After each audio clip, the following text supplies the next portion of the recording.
대한민국 경제 고수와 함께 투자의 맥을 짚는 KBS 1라디오 경제쇼.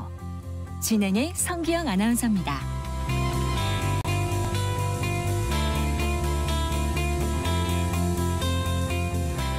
대표적인 IT 기업인 네이버와 카카오가 상반기에 부진을 딛고 반전을 꾀하기 위해 다양한 시도를 하고 있습니다.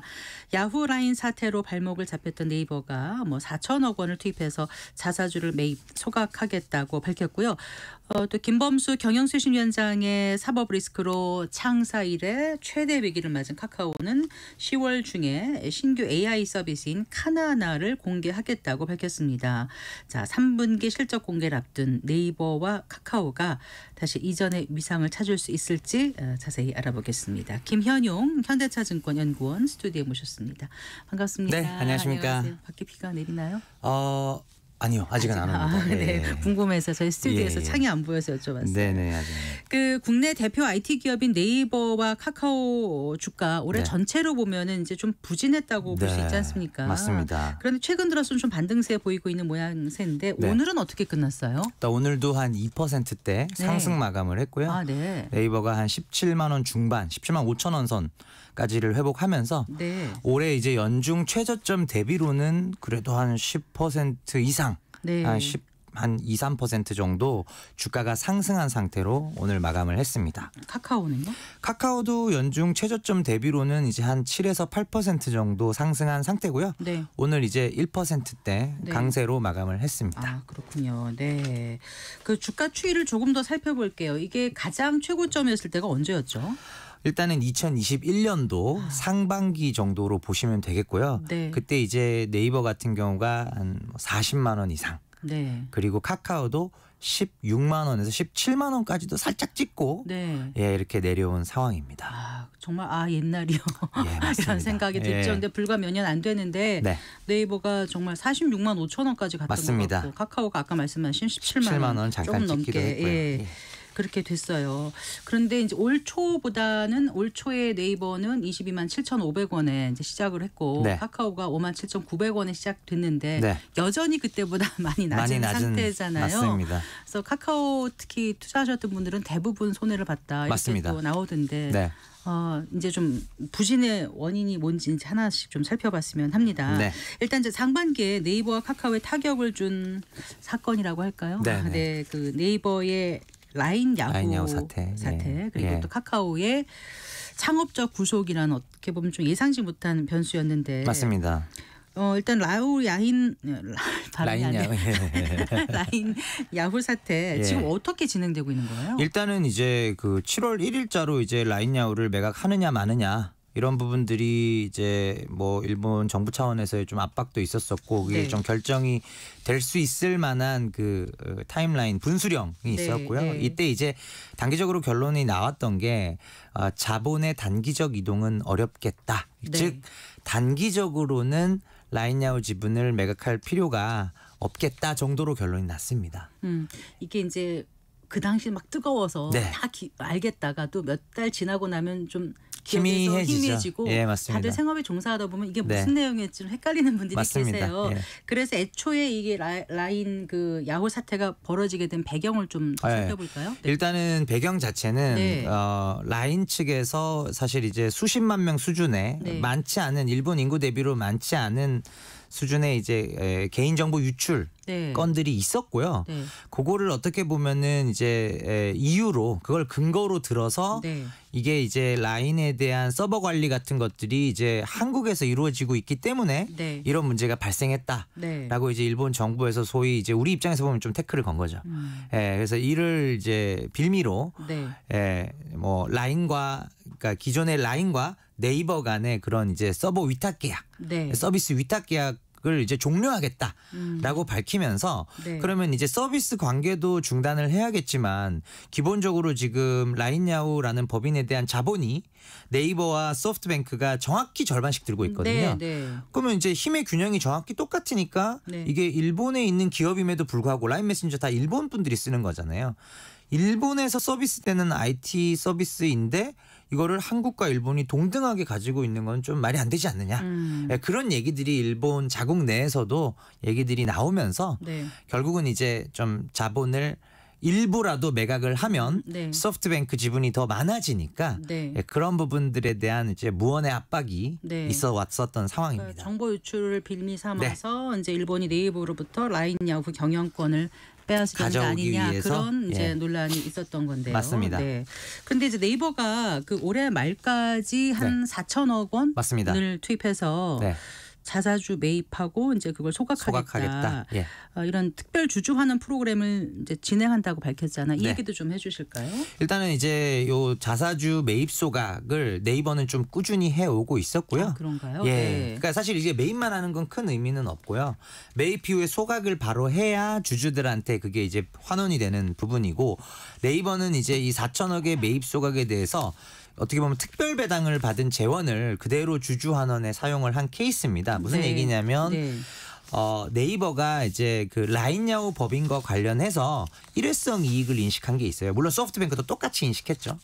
그 금액이 이제 대략 한 7천억 정도 됩니다. 아, 그래요? 그거의 절반. 그거의 절반 정도에 해당하는 약 4천억을 네. 주주 환원에 그대로 사용하겠다라고 얘기를 한 거고요. 네. 그게 이제 뭐 어떻게 보면은 그대로 지켜지면서 자사주 매입 소각 4천억 정도 규모가 됐고 올해 이제 누적으로 네. 총 주주 환원액은 이제 거의 한 6천억 원에 육박을 하는 상황이고요. 연초에 네. 또 기존에 해왔던 게 있으니까요. 그리고 올해 연말 기대되는 결산 배당까지 하면 네. 한 7천억 중반 정도의 이제 주주 환원 프로그램을 실행을 하는 거고 보통 이제 투자자분들이 보는 지표 중에서 네. 1년간 번 이익의 몇 퍼센트를 주주에게 돌려주느냐 네, 이런 네. 총주주 환원 비율이 있거든요. 네. 그게 이제 네이버가 올해 예상 기준으로는 거의 50%에 아, 그래요? 육박을 하는 상황이어서 보통 소위 잘 알려진 통신사들 SK텔레콤 같은 기업들이 80% 정도 하거든요. 네. 그러니까 통신사니까 이제 안정적인 이익 흐름이 있고 또 내수 기업이고 해서 그 정도를 주거든요. 1위 통신 기업이. 근데 인터넷 기업 아직은 성장에 목마른 인터넷 기업이 주주 환원을 50% 정도 올해 기준으로 물론 올해가 좀 많이 이례적으로 높아지긴 합니다만 네. 50% 특별 재원까지 포함해서 50% 해준다는 부분은 주주 환원에 대한 부분도 상당히 케어하고 있다라는 것을 보여주는 대목입니다. 그러니까 지난해 그 3년 일정으로 발표했던 주주 환원 정책과는 별개로 별개로 준 겁니다. 특별 배당을 받은 거를 그대로 그 일부 재원을 활용해서 이제 자사주 매입 소각을 네. 꽤 큰 규모로 진행을 한 케이스입니다. 이렇게 되면 네이버 주주들의 입장은 어떻게 받아들일까 이거를요? 너무 좋죠. 사실 이 발표를 했었던 바로 다음 날 네, 바로 주가가 한 장중에 4%까지 떴었어요. 네. 네이버 같은 큰 기업이 30조, 40조 정도 되는 시가총액을 보유한 기업이 네. 4%가 뜨는 건 사실 대단한 상승인데 네. 또 아이러니하게도 마감은 하락. 약보합세로 마감을 하면서 네이버 주주분들 실망감이 컸었죠. 왜 그랬을까요? 일단은 이게 이제 자사주 매입 소각 이런 어떻게 보면은 단기적인 주주 환원 같은 것들은 이게 이번 건은 사실 특별 재원으로 활용을 한 것이고 꾸준히 하는 상황은 아니었던 게 일단 첫 번째 이유가 될 수가 있겠고요. 또 하나가 뭐냐면 이 네이버에 대한 시장의 우려가 AI에 대한 이제 경쟁력 우려 그리고 커머스 네. 즉 온라인 쇼핑 쪽에서 네이버 쇼핑이 최근에 쿠팡이나 알리익스프레스 대비 고전하는 부분 이게 훨씬 더 큰 우려 사항이거든요. 근데 이제 자사주 매입 소각 4천억 하는 것 자체는 너무나 좋지만 사실 이제 40조 가까운 시가총액의 회사가 1% 남짓 1.5% 규모라고 맞습니다. 하더라고요. 발행 주식 총수의 1.5% 남짓한 자사주를 매입 소각하는 게 어떻게 보면은 그 AI나 커머스에 대한 우려보다는 약했던 거죠. 네, 그렇군요. 근데 일본에서 라인 사업을 접게 될까요? 일단은 이게 이 라인 사업이라는 게 분명히 네이버가 태동했던 사업이고요. 네이버가 하던 라인 사업하고 소프트뱅크 산하에 있던 야후재팬 이게 그냥 단순히 합병이 된 법인이에요. 라인은 어디까지나 네이버 겁니다. 그래서 라인 사업을 접기는 사실은 쉽지는 않을 것 같고요. 또 네이버의 주주나 시장에서 우리나라의 인터넷 기업을 바라보는 시각에서도 해외 진출을 통한 고성장 유지 이게 굉장히 중요한 투자 포인트거든요.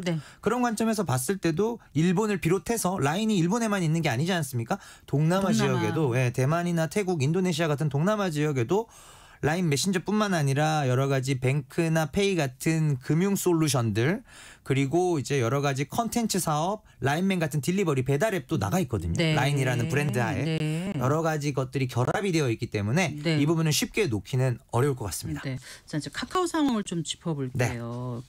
이제 카카오 창업자 김범수 경영쇄신위원장이 이제 구속이 됐죠. 된 게 네. 8월이었나 아마 그랬던 것 같아요. 그 이후에 이제 이게 카카오 경영에 큰 부담으로 작용하고 있는데. 이 얘기도 좀 해주시죠. 애초에 왜 이런 사태가 벌어지게 일단은 됐는지. 이게 이제 SM 인수와 관련해서 시세 조종 의혹이 이제 제기가 됐고요. 네. 관련해서 이제 사실 이제 작년 말부터 이게 어떻게 보면은 사법 리스크가 부각이 됐었고 네. 작년 4분기 정도에 이제 전 투자 총괄 대표가 먼저 구속이 됐어요. 네. 경영진 일부가 먼저 구속이 됐고 그리고 나서 이제 김범수 전 의장에 대해서 창업주에 대해서는 그래도 구속은 면하지 않을까라고 봤는데 네. 추가적으로 이제 경영진이 추가적으로 구속이 되면서 이게 이제 어떻게 보면은 좀 처벌 수위가 이제 이거 이러다가 경영진 개인에 대한 법적 처벌에서 더 나아가서 카카오가 법인 레벨에서 벌금형 이상만 받아도 카카오 생태계에서 중요한 축을 담당하는 카카오뱅크 금융사에 대한 지분을 일정 비율 이상 보유를 못하게 돼요. 그렇게 돼요. 팔아야 돼요. 그게 중요한 거군요. 그게 중요한 겁니다. 네. 그래서 이게 물론 뭐 경영진 개인에 대한 창업주에 대한 그런 사법 리스크 형량 이런 것들을 최소한으로 하는 거에 노력을 하겠지만 그리고 이제 구속되다 보면 공격적인 투자라든가 어떤 성장 거의 이런 걸 되죠. 못한 것도 맞습니다. 있지만 지금 말씀하신 금융 부분이 큰 거군요. 금융 부분에 대한 그 지분을 잃게 되면은 이게 사실은 카카오에서 보는 이제 중요한 2개 내지 3개의 축을 꼽으라면은 결국은 현 시점에서 중요한 축은 톡과 뱅크입니다. 그렇죠. 그리고 앞으로의 카카오에서 중요한 거는 이제 톡과 AI다. 이렇게 이제 보시면 되거든요. 그래서 이 카카오뱅크라는 계열사가 카카오 공동체에서 갖는 의미가 굉장히 큽니다. 그 부분이 이제 어떻게 보면은 가장 중요한 체크 포인트고 이런 부분들이 해소되기 전까지 최소한 사법 리스크에 대한 윤곽 법인 레벨에서는 다행히 처벌을 피하고 경영진 개인에 대한 부분들도 어느 정도 이제 윤곽이 잡히면 그때부터는 카카오가 말하는 진정한 쇄신, 어떤 여러 가지 다운사이징과 또 성장 산업에 대한 과감한 투자 이런 2가지가 동시에 결부되는 진정한 의미의 쇄신이 시작될 수 있다고 보고 있습니다. 이제 조금씩 다운사이징 하고 있다면서요. 정신아 대표가 맡아서 굉장히 고군분투하고 있는 것 같은데 어쨌거나 지금 카카오를 바라보는 시장 전문가들은 네이버보단 더 부정적으로 보고 있는 것 같은데요. 맞습니다. 많이 부정적으로 보고 있고요. 일단은 이제 그 인터넷 기업들에게서 보는 것 중에 중요한 지표가 결국은 성장성이지 않습니까? 네이버는 광고나 또 커머스, 웹툰 이런 것들을 중심으로 그래도 10%에 준하는 높은 한 자릿수의 성장률을 보여주고 있는데요. 카카오는 이에 비해서는 굉장히 초라한 수준인 낮은 한 자릿수 2에서 3% 정도의 매출 성장률만 나오다 보니 지금 투자자들도 그렇고 시장 참여자들 대부분이 카카오에 대해서는 좀 많이 부정적으로 보고 있습니다. 주가 반등이 좀 회의적이고 그리고 이제 글로벌 비교 그룹 중에서 보면은 밸류에이션이 좀 너무 높게 돼 있다라고 생각하는 것 같고 네이버는 오히려 실적 대비 좀 낮은 거라서 밸류에이션의 매력도가 있다. 맞습니다. 이렇게 보는 것 같아요.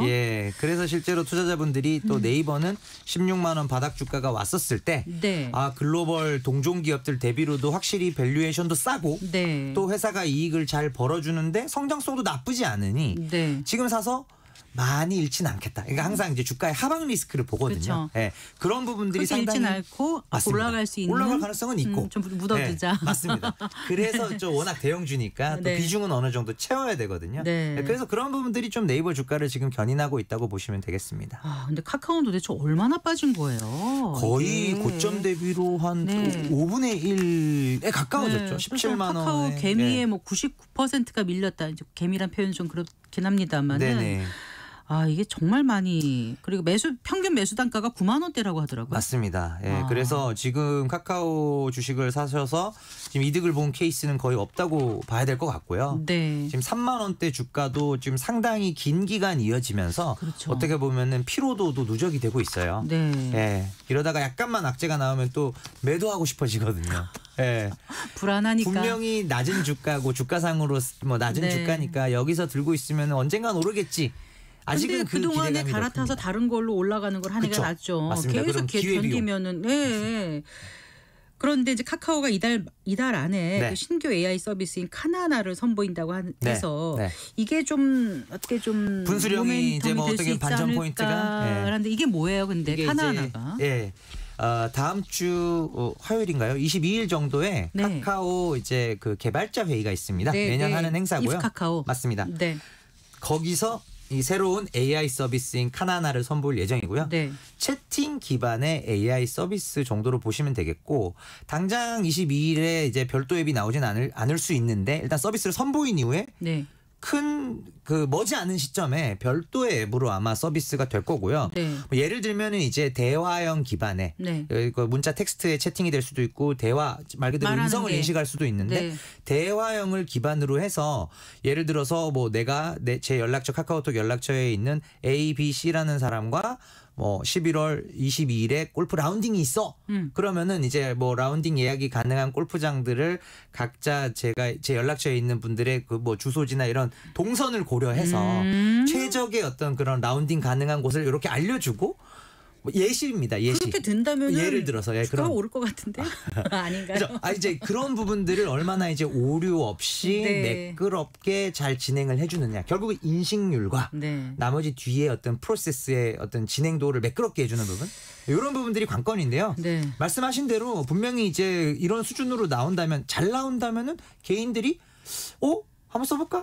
네, 왜냐면은 이제 어떻게 보면 비서분들이 좀 이렇게 적극적으로 하던 부분들이 이 업무 로드가 줄어들 수가 있고요. 네.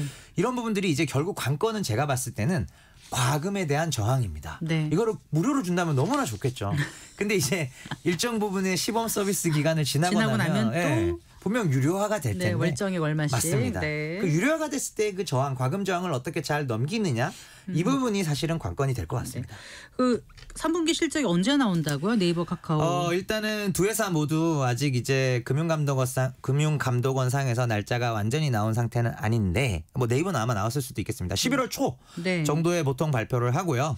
지금 이제 3분기 실적은 또 네이버는 지금 어떻게 보면은 맑음 정도로 보시면 되겠고요. 개상도. 네. 예, 카카오는 이제 흐림까지는 아닌데 네. 약간 흐려지려고 하는 시계 불투명. 중간 정도 뭐 약간 이제 기대치보다는 조금 내려오고 있습니다. 네, 그래요. 네. 자, 사실 이제 근본적으로 국내 대표 IT 기업이라는 그 이름에 걸맞게 네. 네이버, 카카오가 글로벌 경쟁력을 확보하고 네. 또 기업 가치를 올리기 위해서는 이제 네. 인공지능 부분이 맞습니다. 결국은 이제 관건이 되지 네네. 않을까 싶은데요. 앞으로 이 두 회사가 어떻게 어떤 부분에 주력할 거라고 보시고 어떻게 해야 돼야 하는지도 좀 말씀해 주셨으면요. 네. 일단은 이제 네이버도 카카오도 이제 카카오는 B2C 서비스를 통해서 수익화를 네. 하려고 하는 방향이고요. 네. 네이버는 어떤 적극적인 유료화보다는 네. 자사 서비스 핵심이 결국은 검색과 커머스지 않습니까? 네, 네. 자사 서비스 안에서 AI를 활용해서 고객들이 느끼는 밸류를 확 올려주는 거죠. 그래서 네이버라는 플랫폼을 나는 떠날 생각이 전혀 없다. 네. 락인 효과라 그러죠. 가둬두는 거죠. 예. 네. 그런 부분들을 조금 더 중요하게 보고 있습니다. 그리고 수익화 그럼 안 할 거냐? 그건 아니고요. 네이버는 B2B 사업에서 네. 왜냐하면 자체 랭귀지 모델이 있잖아요. 자체 거대 언어 모델이 있는 회사가 LLM 이요? 네이버기 때문에 네. 충분히 자체 LLM 하이퍼클로바 X를 활용해서 B2B 사업을 통해서 수익화가 돼요. 네. 플러스 자사 서비스의 AI 적용을 확대한다. 네. 그를 통해서 비용도 효율화하고 고객을 낙인시킨다. 네. 이게 네이버 전략이고요. 반대로 카카오는 이번에 이제 카나나의 케이스에서도 보여지듯이 자체적으로 뭐 코GPT나 이런 대규모 거대 언어 모델을 개발하는 쪽에서는 한 스텝, 두 스텝 물러났고요.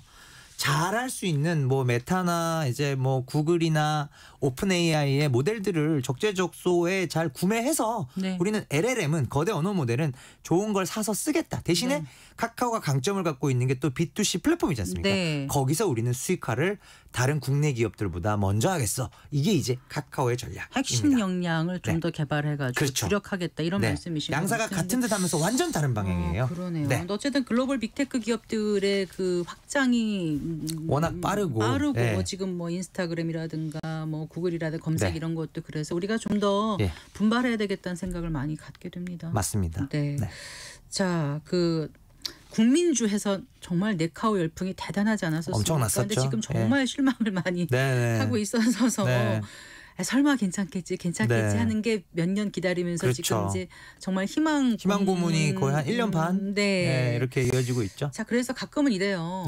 뭐 냉철하게 좀 현실을 봐야 되는 거 아닌가. 네, 맞습니다. 아까 기회비용도 말씀하셨는데 그 네이버 카카오에 대한 전망을 토대로 어떻게 투자자들이 행동 의사결정을 해야 될지 그렇죠. 조언 좀 부탁드릴게요. 일단은 이제 뭐 참 고민들이 많으신 구간이고 근데 일단 결론적으로 본다면은 저는 인터넷 업종이 일단 금리를 최근에 이제 국내도 인하를 단행했고요. 금리 인하하면 또 이제 기술주들 맞습니다. 그리고 이제 또 네이버 같은 경우에는 또 나쁘지 않은 성장률을 보여주고 있고요. 특히 매출은 10%지만 이익은 또 26%, 20% 중반 정도 성장을 하고 있거든요. 그래서 물론 선별이 필요한 시기이고 또 그게 이제 네이버를 향하고 있지만 국내 인터넷 기업들에 대해서는 전반적으로 이제 광고 외에 다른 이제 뭐 컨텐츠나 쇼핑이나 이런 것들도 디지털 전환이 아직은 그 폭이 많이 남아 있어요. 광고는 많이 찼지만 이미 디지털이 많이 돼버렸지만 다른 쪽은 아직 디지털로 전환할 부분들이 많이 남아 있다라는 게 네이버가 할 일이 아직은 많이 남아 있고 성장할 여력이 있다라는 뜻입니다. 그래서 저는 아직은 네이버에 대해서는 조금 더 긴 호흡으로 좀 모아가는 그림도 저는 아직도 괜찮다고 보거든요. 그래서 네이버 좀 그렇게 대응을 하시고 카카오는 일단은 사법 리스크가 워낙 크기 때문에 그게 일단락되기 전까지는 매수를 안 하셨으면은 당연히 자제해야 되고요. 절대 자제를 해야 되고요. 이왕 사놓으신 분들도 지금은 추가 매수를 할 시기는 아닌 것 같습니다. 그래서 조금 더 일단은 지금 있는 부분에서만 좀 관망을 하시는 게 맞을 것 같습니다. 그럼 1심 판결 나올 때까지는 좀 지켜봐야 된다. 최소한 이제 카뱅과 관련된 부분들이 어느 정도 윤곽이 나올 때까지는 조금 더 인내심을 가지셨으면 좋겠습니다. 알겠습니다. 자세한 말씀 잘 들었습니다. 고맙습니다. 감사합니다. 김희원용 현대차증권 연구원이었습니다. 불확실성에 흔들리는 한국 경제. 그 해법을 찾